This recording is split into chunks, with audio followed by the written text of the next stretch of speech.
उत्तराखंड कांग्रेस के भीतर आया तूफान कैसे थमेगा?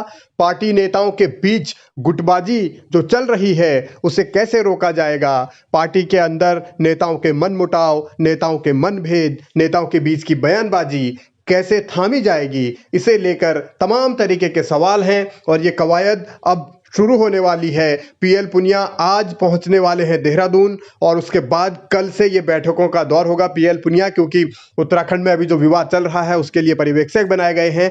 प्रीतम सिंह के बयान जिस तरीके से हाल में आए हैं या फिर कांग्रेस में जिस तरीके से अलग अलग मौकों पर अलग अलग स्थितियां देखने को मिली हैं, प्रीतम सिंह के साथ ही तिलक राज बेहड़ के बयान और उनकी मेल मुलाकातों को लेकर जो चर्चाएं हुई हैं, उन चर्चाओं के बाद ही ये विवाद बढ़ा और उस विवाद के बाद अब कल और परसों यानी कि रविवार और सोमवार को कांग्रेस ने अहम बैठक बुलाई है, बड़ी बैठक बुलाई है जिसमें विधायक भी बुलाए गए हैं। इसके अलावा जो पदाधिकारी हैं या जो जिला अध्यक्ष हैं उनको भी बुलाया गया है, सीनियर नेताओं को भी बुलाया गया है और इस बैठक के जरिए कहा यह जा रहा है कि 1 to 1 सबसे बात होगी, यानी एक नेता से पीएल पुनिया बात करेंगे, अपनी रिपोर्ट तैयार करेंगे, वो रिपोर्ट फिर दिल्ली भी जाएगी। यानी अभी स्थितियां ऐसी हैं और बीजेपी चुटकी ले रही है कांग्रेस के झगड़े पर।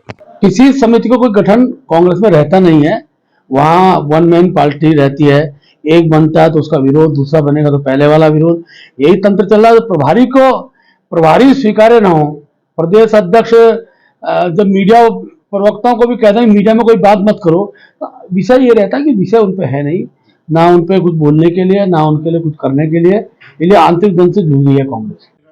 गुटबाजी कांग्रेस का पुराना एक सबसे बड़ा मर्ज है, एक ऐसा मर्ज जिसका इलाज अब तक हो नहीं पाया और इसी गुटबाजी की वजह से कांग्रेस डूबती भी है, ये कांग्रेसी जानते हैं। उसके बावजूद इसे लोकतंत्र का नाम देकर पार्टी के भीतर तकरारें चलती रहती हैं। अब यही सवाल है कि पहले निकाय चुनाव इस साल हैं, अगले साल लोकसभा चुनाव है और उससे पहले अगर झगड़ा हो रहा है तो पार्टी स्टेब्लिश कैसे होगी, कैसे समस्या का समाधान होगा, किस तरीके से प्रीतम सिंह ने हाल फिलहाल प्रभारी के खिलाफ बयानबाजी की है, किस तरीके से करण मेहरा और प्रीतम सिंह के बीच जुबानी जंग चली है।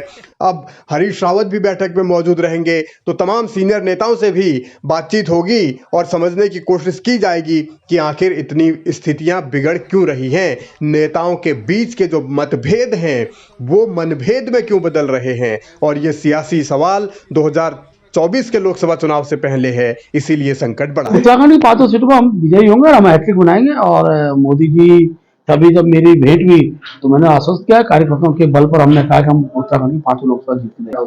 देखिए, हर मुद्दे राजनीतिक जीवन में विरोधी द्वारा खड़े किए जाते हैं, लेकिन आत्मविश्वास जनता का जो बना रहता है मोदी जी के नेतृत्व में, वो आत्मविश्वास है कि जनता का आदेश हमको प्राप्त। बीजेपी लगातार तीसरी बार यानी 2014, 2019 के बाद अब 2024 में उत्तराखंड की 5 लोकसभा सीट जीतने का दावा कर रही है और दूसरी तरफ कांग्रेस के भीतर झगड़ा चल रहा है। अब ये झगड़ा सुलझेगा या नहीं सुलझेगा, बात आगे कहीं और तो नहीं उलझ जाएगी, ये वो सवाल है जिनका जवाब आने वाले वक्त में मिलेगा। लेकिन फिलहाल कांग्रेस के भीतर की जो चुनौतियां हैं वो यही हैं कि कैसे एकजुट रहा जाए और अगर इस मामले में कोई रिपोर्ट तैयार होती है तो इस रिपोर्ट के बाद फैसला क्या होगा उस पर भी निगाहें रहेंगी। क्या कांग्रेस कार्रवाई करने की स्थिति में है, ये सबसे बड़ा सवाल है।